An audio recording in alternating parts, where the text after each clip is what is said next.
Okay, so I mentioned in the last video I would be making something for the final Jigsaw playlist again.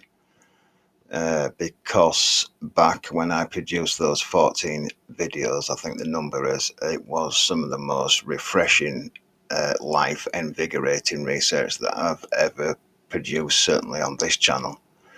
I might be more of an expert in my main playlist, but putting out the work that I did for that was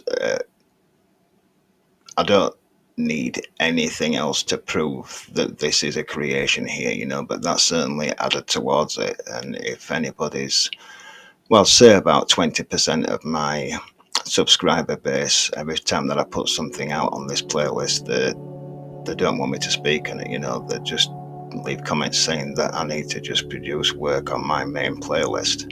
I am not the type of person that's going to bend to anybody else's will. I'm only going to produce work on this channel that's when I've got something to say. I'm not going to bend to anybody else's will. There are just millions and billions of channels out there that you can go listen to.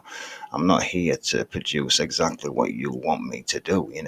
I'm here to put out the work which has led me to this point in time, and that's all there is to it. Now, this is a bit far out, I suppose. Much of it will have to be left to your own imagination. When you get to this level, I suppose you have to leave it to your own imagination somewhat. I'm not just leaving endless images of obvious petrified wood of some type just left or scattered all over the world. I'm actually speaking on this one. I've not actually spoke on many videos during this particular playlist, but anyway, I will speak on a few of these images here, which are what they call mythology from various cultures across the world.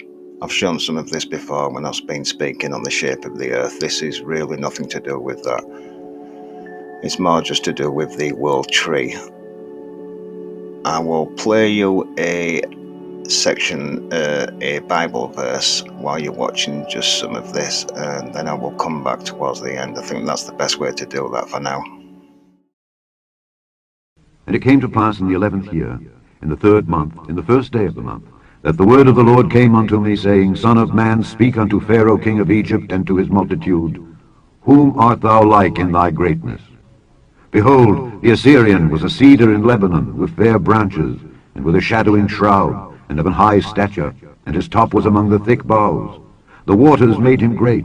The deep set him up on high, with her rivers running round about his plants, and sent out her little rivers unto all the trees of the field.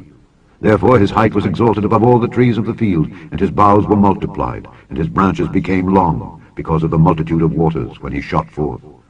All the fowls of heaven made their nests in his boughs, and under his branches did all the beasts of the field bring forth their young, and under his shadow dwelt all great nations. Thus was he fair in his greatness, in the length of his branches, for his root was by great waters. The cedars in the garden of God could not hide him.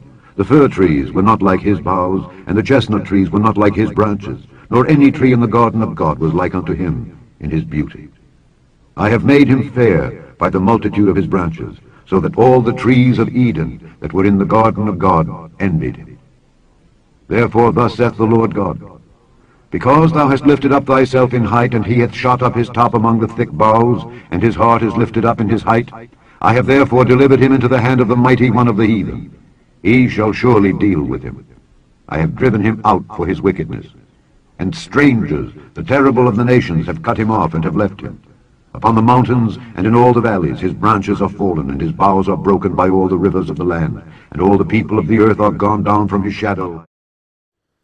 The image that I've got on the screen here is from, we know, Tolkien's work, just from the Lord of the Rings and the Hobbit, right? But it turns out that that was the Third Age. When you actually look into it, it chronologued 3 different ages. In the first age, the light of the world came from 2 towers, right, which was destroyed by the Dark One. And the second age was made, right, and it was lit by 2 giant trees in Valinor, right, and then that was destroyed, and then it was the Lord of the Rings, the Third Age, okay.